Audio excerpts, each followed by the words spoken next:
জোরে বলেন হবে।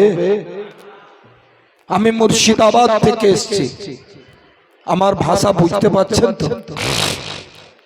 অসুবিধা হয় না তো? অতএব আওয়াজ নয়, সুর নয়,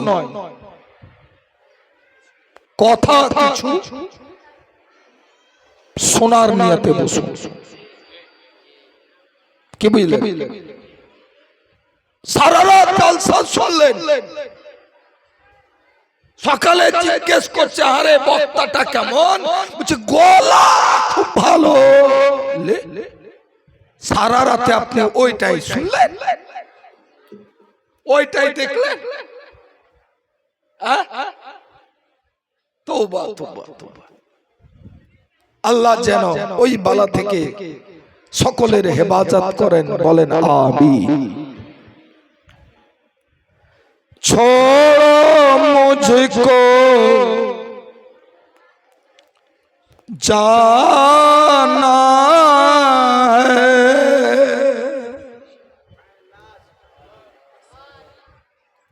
मुस्तफा के कदमों में, छोड़ो मुझको जाना है। আমাকে অবাক লাগে কি জানেন, হজ করতে গিয়েও কিছু লোক শান্তিতে থাকতে দেয়, বিশেষ করে লাল রুমাল ওয়ালা। এদের খালি এদিকে যেও না, হাজি এদিকে যেও না, হাজি ইধার মত যাও। আরে বাবা তুই যাস না, তোর কাছে থাক, আমি চেয়েছি আমাকে যেতে দে। তুমি মিলাদুন নবী করিও না, তোমাকে তো ব্যাকআপটা করতে চাইনি, কিন্তু আমাকে কেন বাধা দিচ্ছ? প্রশ্ন তো এই জায়গায়। তুমি দরুদ পড়িও, আমাকে কেন বাধা দিচ্ছ? তুমি কিয়াম করিও না, আমাকে কেন বাধা দিচ্ছ? তুমি কি সবার জান্নাতের ঠিকানা নিয়ে বসে আছো? এত কেন মাথা খারাপ? আর আগে তো না যায় যা করতো, এখন না যায় ছেড়ে দিয়েছে, কারণ না যায় হলে দলিল লাগবে হাদিসের। এই লেগে কথায় কথায় বেদাতি শুরু করেছে, কথায় কথায় বেদাতি, যেটা নবীর জামানায় ছিল না। হাদিস হচ্ছে কুল্লু বিদাতিন দলালা আর কুল্লু দলালাতিন ফিন্নার।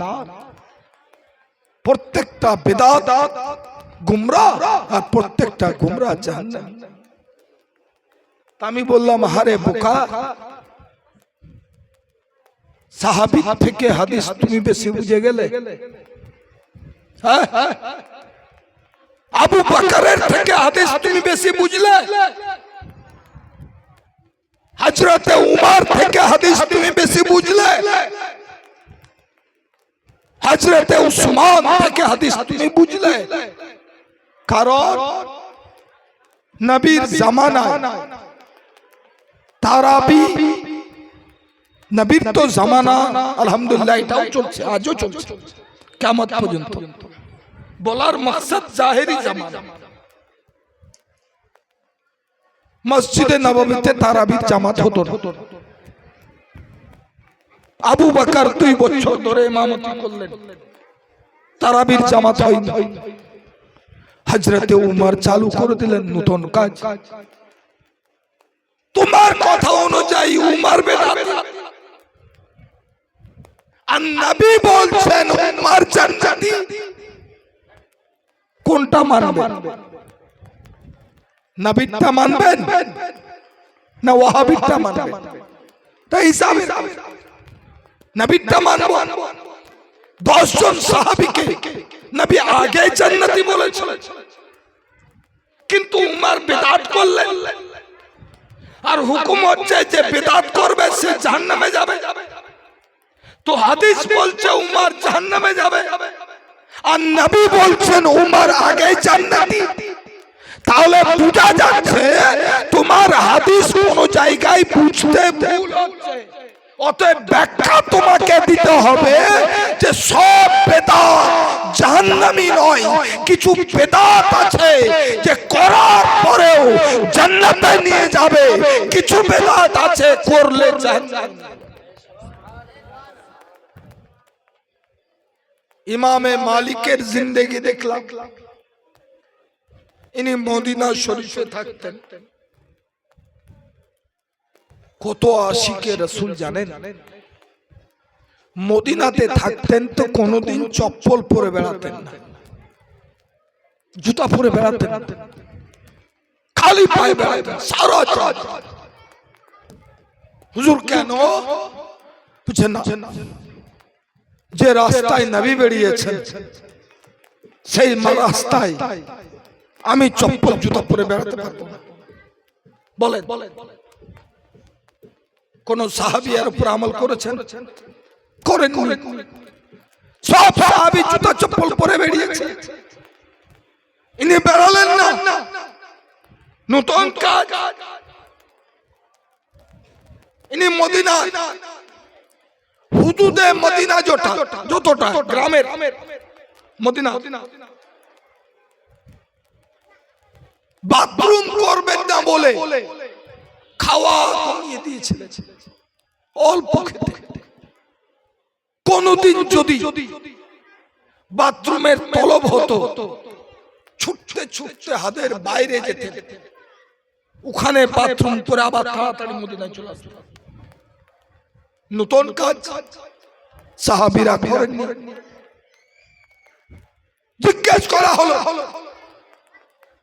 মাত্র একবার হজ করেছিলেন ইমামে মালিক মদিনায়, আর হজ করেন। লোকেরা জিজ্ঞেস করলো আর হজ করবেন না? বুঝছেন না বাবা, আমার ইচ্ছা মরণ যেন মদিনাতেই হয়, এই জন্য ভয় আর যাই একটা ফরজ আদায় করে। আরে এইগুলি মুহাব্বতের কাজ, বেদাত বলে সবকে চালাচ্ছ কেন? অতএব দেখবেন আরবে কিছু লাল রুমালওয়ালা, লাল রুমালটাও বেদাত। নবী মাথায় এইভাবে রুমাল কোনদিন দেন, নবী পাগড়ি পরতেন, রুমাল দিয়ে বেড়াতেন, ওটাও বেদাত।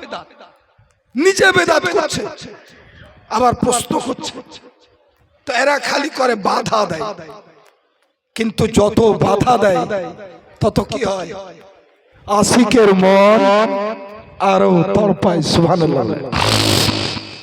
छोड़ो मुझको जाना है मुस्तफा के कदमों में, छोड़ो मुझको जाना है, छोड़ो मुझको जाना है मुस्तफा के कदमों में, अपना घर बनाना है मुस्तफा के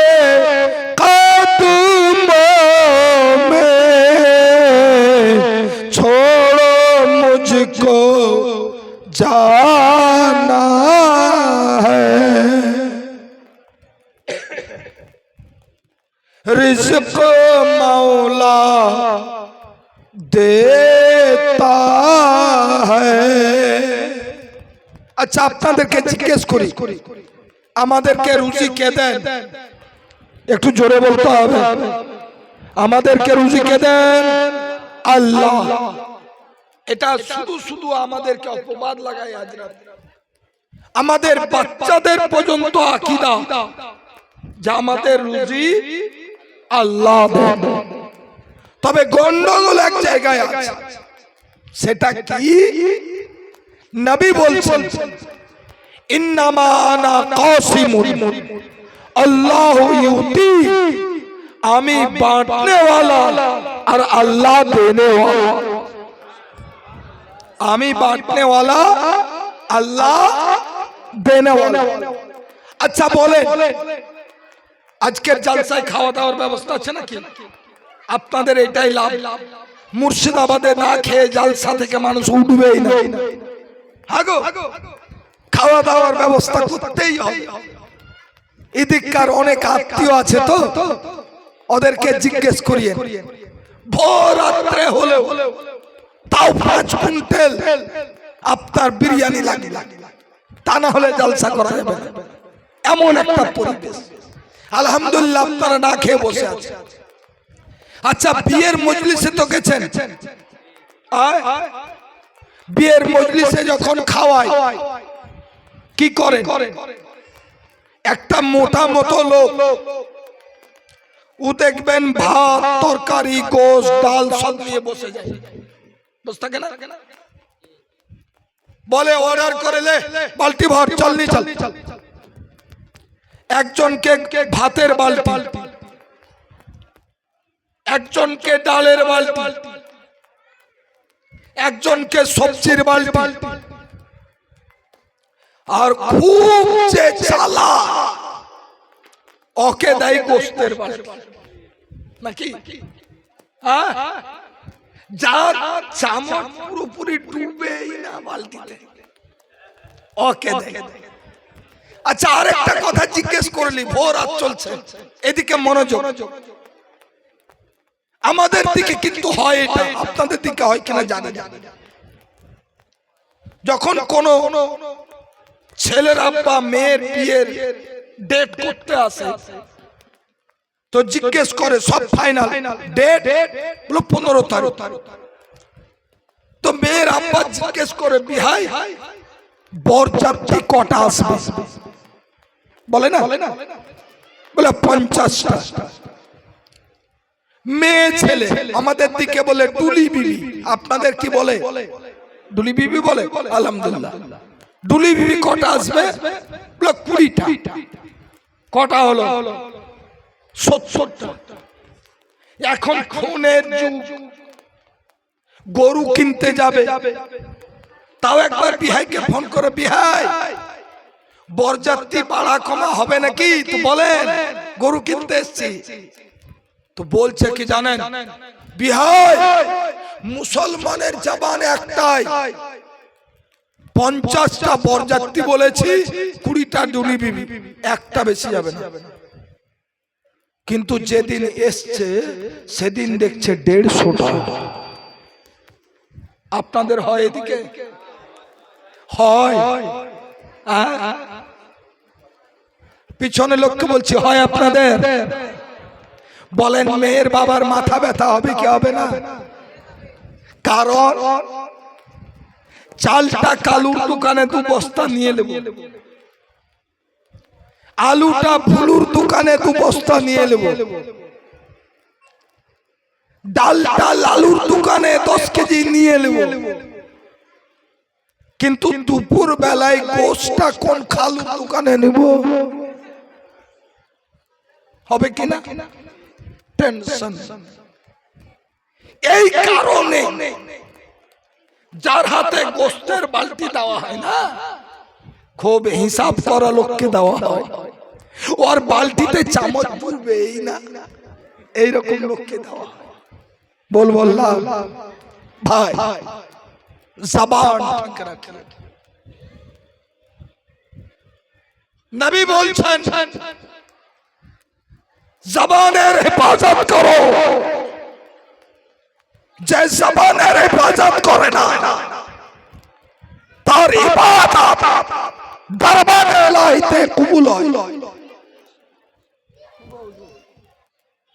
হলাহল মিথ্যা কথা বলবে, আর আগে কাতারের মুসল্লি হবে, মাপ পেয়ে যাবে। এই রোগ গায়ে আছে কি নাই? হুয়া দিতে হবে, এই রোগকে দূর করো।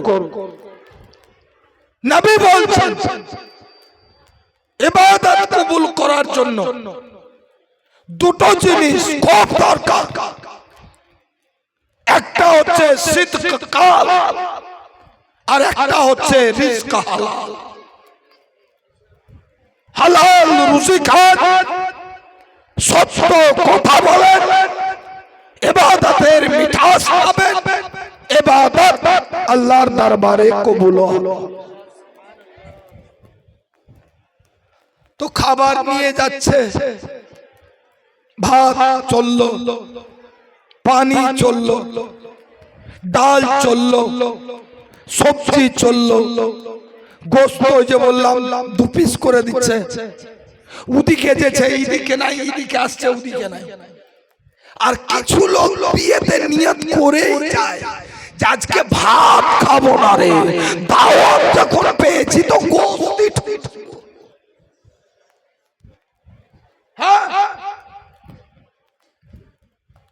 বাড়িতে 250 করে মাথা পেছু কোন লোক গোস্ত কিনে গো? একজন হাত উঠান তো। জামার বাড়িতে 8টা লোক থাকে, 250 করে আমি 2 কিলো গোস্ত কিনি। বলেন বলেন, যদি 2 কিলো করে তো 3 বেলা বাড়িতে 2 পিসের খাওয়া হয়। কিন্তু মেয়ের বাড়িতে খেতে গেলে তখন যা খায় তাই থেকে ফেলে বেশি। এটা তো ছেঁচড়া, এটা তো হাড্ডি, এটা তো শক্ত, পাতার ধারে রেখে দেয় আর খালি নরম গুলো বেছে বেছে বেছে। হুজুরকে জিজ্ঞেস করেন খাবার এভাবে নষ্ট করা যায়? হ্যাঁ, ফতোয়াটা আপনারাই দেন, যায় যাবে? আরে সাহাবীরা তো ওই আপরে আমল করতে, একটা টুকরা দস্তরখানে পড়ে গেলে আগে ওটাই কুড়িয়ে খেতেন। আর নবী বলছেন দস্তরখানের পড়ে যাওয়া খাবারটাকে আগে কুড়িয়ে খাও, কারণ তোমরা জানো না তোমাদের কোন দানাতে বরকত রয়েছে। শয়তান চিনে বরকতওয়ালা দানাটা ফেলে দেয়, অতএব ওইটাই আগে কুড়িয়ে খাওয়া। যে দস্তরখান থেকে কুড়িয়ে খাবে তার পিছনের গুনাহ আল্লাহ মাফ করে দেবে। আল্লাহু আকবার, ইয়া রাসূলুল্লাহ, ইয়া আলী জিন্দাবাদ, আল্লাহ আল্লাহ। হুজুর বলছিলেন যে হুজুর খালি আমি বিহা পড়াই, আমি দায়ী হয়ে গেলাম। আপনি বিহা দিলেন বেটির, আপনি দায়ী নয়? আব্দুর রহিম ঘটক তালি করলো, ও দায়ী নয়? আব্দুল করিম ওকালতি করলো, ও দায়ী নয়? আব্দুল সত্তার, আব্দুল গফুর সাক্ষী সাজলো, ও দায়ী নয়? মজলিসে 50টা লোক বসে লেখালেখি হলো, ওরা দায়ী নয়? রেজিস্ট্রি করলো, ও দায়ী নয়? মসজিদের রেজিস্টারে উঠলো, দায়ী নয়? মসজিদ খরচ, মাদ্রাসা খরচ নেওয়া হলো, দায়ী নয়? সবই একই ঘরের আসামি, এরাও যতটা দায়ী ইনারাও ততটাই দায়ী। সবাই দায়ী। মাসলা হচ্ছে চুরি করাও পাপ, চুরি যে করে তার মালকে হেফাজত করা এটাও সাজা। পারলে সবাই বাঁচে, পরিষ্কার বলছে, পারলে সবাই বাঁচেন। খালি মৌলবীকে একাই বাঁচিয়ে কি করবে? সমাজ মৌলবীর নিয়ন্ত্রণে আর নাই। ঔরঙ্গজেব বাদশাহ আলিম নয়, ঔরঙ্গজেবের বাদশার চাবুক আজ আলিমের হাতে আছে। ইমামে ইউসুফের মতো কাজী আজকের মাওলানা আছে। হ্যাঁ, ওই জামানার মতো ইমামের উপরে গোটাই সুপে দেন, হুজুর আপনি যেটা জায়েজ বলবেন এর উপরে আমল করব, যেটা নাজায়েজ বলবেন একে ছেড়ে দিব, ক্ষমতা দিলাম। দেখেন সমাজ 3 দিনে পরিবর্তন হয়ে যাবে, 3 বছর লাগবে। কিন্তু ইমামকে তো কাঠের পুতলা ধরে রাখা হয়েছে। ইমামকে তো আগে বলে দেওয়া হয় পর্যন্ত। বাংলাদেশ থেকে কার্টুন গুলো তৈরি করছে সাদে। হুজুর আপনি সুদের ব্যাপারে বলবেন, মানে বড় বড় লিডারেরা খাচ্ছে। হুজুর ঘুষের কথাটা বলিয়েন, হুজুর বন্ধনের ব্যাংকের কথাটা বলিয়েন। তো বলবে কি বলবি? নামাজটার খালি কথা বলিয়ে, রোগ তো এখানে। অতএব আলিম জাদাই, তার থেকে আমরা সমাজ বেশি বড় দায়ী। বাঁচার সবাই চেষ্টা, কবরের কথা সবাই ভাই, হাসরের কথা সবাই ভাই। যাই হোক, আমি বলছিলাম খাবার নিয়ে যাচ্ছে। আচ্ছা, যার গোস্তের শর্ট পড়েছে, যার গোস্তের শর্ট পড়েছে, ওই গোস্তের বালতিওয়ালার কাছে চাইবে না হুজুরের বেটির বিয়ে হুজুরের কাছে চাইতে যাবে? কি করবেন বলেন? হুয়া দেন, সত্যি বলতে হবে। বালতিওয়ালার কাছে তো হুজুরের তো মাথা ব্যথা, ওর বেটির বিয়েতে 70টা বরযাত্রী আসার কথা, 150টা এসছে, বুঝবে কি করে? ও তো এক ঘরে মাথা ব্যথা ঘুমিয়ে আছে। ওর কাছে চাইতে যাবেন না বালতিওয়ালার কাছে? জোরে বলেন। বালতিওয়ালার কাছে তো বেদাত হবে না তো, শিরক হবে না তো, হ্যাঁ হবে না। এখন কোন খ্যাপা যদি হয় এইরকম এসে জিজ্ঞেস করছে, একদম হুজুরের কাছে চলে গেছে, হুজুর কার বেটির বিয়ে? বলা আমার বেটির বিয়ে। গরু কে কিনেছে? বলা আমি কিনেছি। চাল ডাল কে কিনেছে? বলা আমি কিনেছি। প্যান্ডেল কে করেছে? বলা আমি করেছি। তো যে গোস্ত বিলি করছে ও কেন দলালি করছে?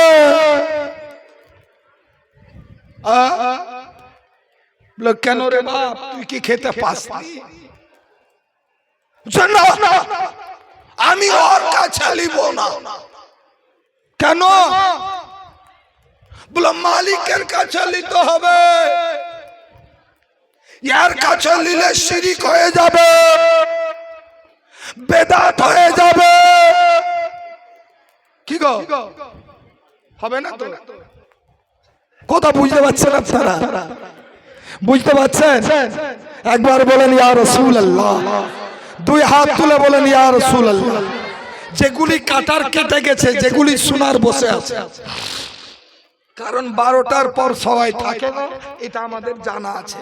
এই লেগে সবে কদরে সবে বারাতে দোয়া করি, আল্লাহ প্রধান বক্তা করি। কি বুঝলেন? কারণ প্রধান বক্তার ভাগ্যে না ইদিক ভালো জুটে না উদিক ভালো জুটে, এটাই হয়।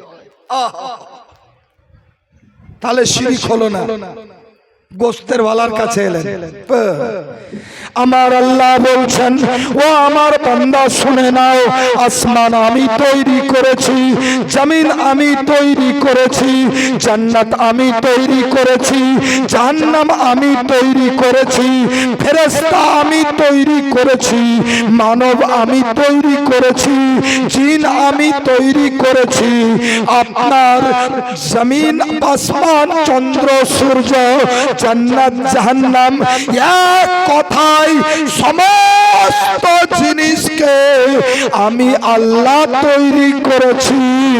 তবে শুনে নাও, মালিকানা মুস্তাফাকে দিয়েছি।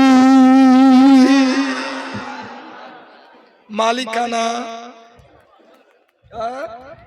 হুজুর বললেন, শুন রে, সবই আমি করেছি, কিন্তু আজকে দায়িত্ব রেজাউলকে দিয়েছি। এক কাজ করগা বাপ, যদি দু পিস নিতেই হয় তো রেজাউলের কাছে যা, নাকি গো?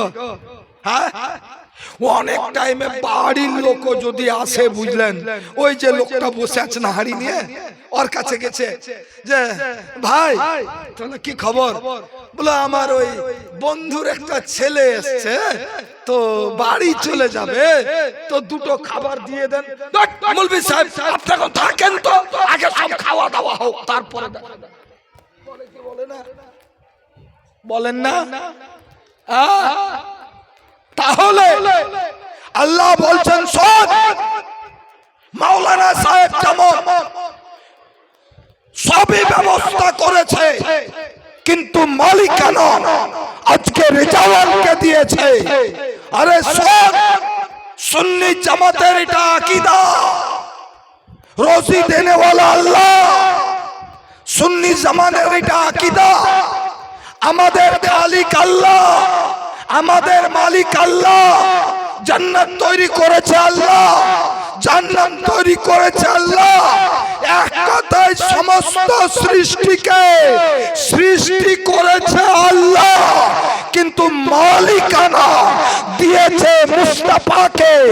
এই জন্যই বারেলির তাজদার, বারেলির सरजमीन থেকে চিৎকার করে বলেছিলেন, मैं तो मालिक ही कहूंगा कि हो मालिक के हबीब, मैं तो मालिक ही कहूंगा कि हो मालिक के हबीब, महबूब व मुहिब में नहीं मेरा। ভাইরা আমার, আমার নবীকে আল্লাহ মালিকানা দিয়েছে। শুধু মালিকানা, প্রত্যেকটা জিনিসের একটা টার্গেট থাকে, বুঝেন আপনারা? টার্গেট। উদাহরণ দিয়ে দিই, এই মসজিদটা তৈরি করেছি, এই রকম 1000 বাড়ি গ্রামে আছে, বড় বড় না পাকা। তো আমিও এক বুড়া চাচাকে জিজ্ঞেস করছি, চাচা কি করছেন? একটা বাড়ি তৈরি করছি, বিরাট বড় জায়গা, একদম সব পিলার ঢেলে বাড়ি করছেন, বুঝলেন? তা আমি জিজ্ঞেস করলাম, চাচা কি করছেন? বলো বাড়ি, 2000 ফুট বাড়ি, সব পাকা পিলা, 5 তলা যেন হয় এইরকম ফাউন্ডেশন। আমি চাচাকে জিজ্ঞেস করলাম, চাচা বাঁচবেন কতদিন? একটা আশা তো আছে। বলছে বেটা 60 বছর হলো, যদি আল্লাহ রাখে তো আর 10 বছর, আর না রাখে তো কালকেই যেতে পারি। কথা তো ঠিকই, না রাখলে কালকে যেতে পারি, আর রাখে 10 বছর। 10 বছর যদি হয় তো যে বাড়ি আপনি তৈরি করছেন, যা দেখছি, ইয়া তো 500 বছর যাবে গো। বাড়িটা কত বছর যাবে? হুঁয়া দিতে হবে, 500 বছর। তো এত মজবুত করে বাড়ি করার কি দরকার? 10 বছরের লেগে তো 5টা বাঁশ কিনে আর টালির ছাউনি করে 10 বছর থাকার লেগে করলেই হতো। ব্যবস্থা বলছে বা তুমি এখন ছেলে মানুষ তো ও বুঝো না। বাপ বুঝি না বলেই তো বুড়া লোকের কাছে এসেছি, বুঝিয়ে দেয়। শোনো, এই বাড়ি শুধু আমার জন্য নয়, তো তাহলে কার জন্য? বলে 5টা বেটার জন্য। তাদের বেটা বেটি হবে পোতাপুতির জন্য, সবাই বাস করবে। তা আমি বুঝলাম যে চাচা তাহলে টার্গেট কে? বেটা। টার্গেট কে? পোতা। টার্গেট কে? জামাই। টার্গেট কে? লাতি। আমি আল্লাহকে জিজ্ঞেস করলাম, আল্লাহ এই চাচা আমার বেটাকে টার্গেট করে, বেটিকে টার্গেট করে, পোতা পতিকে টার্গেট করে বাড়ি যে করলো, মাওলা তুমি কাকে টার্গেট করে জান্নাত করলে? কাকে টার্গেট করে জাহান্নাম করলে? কাকে টার্গেট করে আসমান করলে? কাকে টার্গেট করে জমিন করলে? তো আল্লাহ বলবেন শোন, তোর যেমন টার্গেট বেটাকে ভালোবাসিস বলে বেটার জন্য বাড়ি গাড়ি করলি, তোর যেমন টার্গেট বেটিকে ভালোবাসিস বলে বাড়ি গাড়ি করলি। আরে আমার টার্গেট হচ্ছে মুস্তাফা। আমি যা করেছি মুস্তাফার জন্য করেছি। আল্লাহু আকবার, ইয়া রাসূলুল্লাহ জিন্দাবাদ। বাহ, তাজুস শরিয়া, তাজুস শরিয়া। আল্লাহু আকবার। একটা মশলা বলে পড়ে গেছে, হাজরাত এটা বলে দিন। আজকাল কি হয় জানেন? ছোট খাটো হুজুর থাকলে ডাইসে বসার পাবলিক তো দূর কিনার মৌলবি পাওয়া যায়।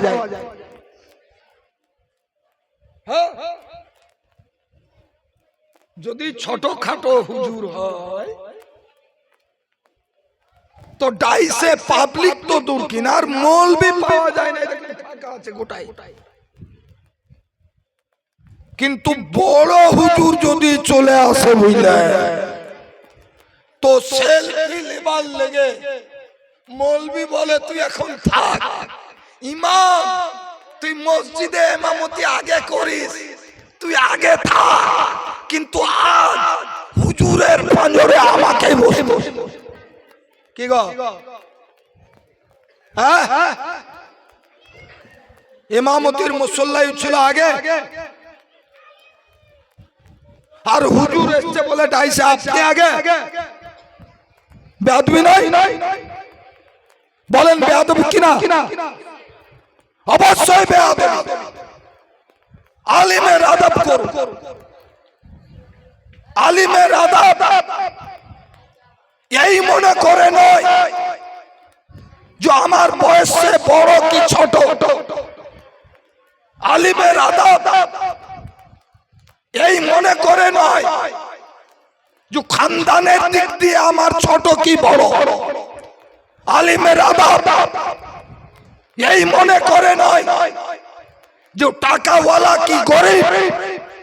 আরে আলিমের আদব এই কারণেই করো, হুজুর আপনার মধ্যে ইলমে নববী রয়েছে, আপনাকে দিয়ে ইলমে নববীর আদব করতে গিয়ে ডাইসে আপনি বসবেন, নিচে আমরা। এটা কথা বুঝতে পেরেছেন? ইমামে মালিক আমাকে তো জন্য রেখেছেন আজকে, বাবুরা বলে দিয়েছে যে আপনার মৌজু একরকম নয়, আপনার মৌজু হচ্ছে লিড়ান করা। জানেন লিড়ান বুঝেন? লিড়ান আপনার তো সব বাগানি করে নিলেন, তো চাষ কি করবে না, লিড়ান কি বুঝি? জমিতে ফসল হলে কিছু আগাছা হয়ে যায়, ইউরিয়া দিতে হয় পরে, লিড়ান করতে হয় আগে। আর তা না হলে আপনি যে ইউরিয়াটা দিবেন না, ও ঘাসেই খেয়ে নিবে, গাছ পাবে না। কথা বুঝতে পারলেন? লিচুর গাছে সাহার দেন কিনা? আগে কুড়েন কিসের লেগে? ঘাসকে মারার লেগে। তা না হলে সাহারটা ঘাস বাবু খেয়ে নেবে আর গাছ বাবু রোজা রেখে থাকবে। কথা বুঝতে পেরেছেন? হ্যাঁ, আজকে আমাকে কমিটি বলে দিয়েছে যে হুজুর আপনার ইউটিউবে অনেক বক্তব্য শুনেছি, আপনার ইসলাহি বক্তব্য হয়, আজকাল আলেমরা ইসলাহি বক্তব্য রাখছেন। কিছু লোক মনে করে নিয়েছে পীরের হাত চুমে নেব আর জান্নাতি হয়ে যাবে, ও খালি ওই নিয়াতেই ঘুরে বেড়ায়। আর নামাজও নাই, রোজাও নাই, হজও নাই, যাকাতও নাই। ও মনে করছে পীরের পিছন পিছন যাব আর জান্নাতে চলে যাবে।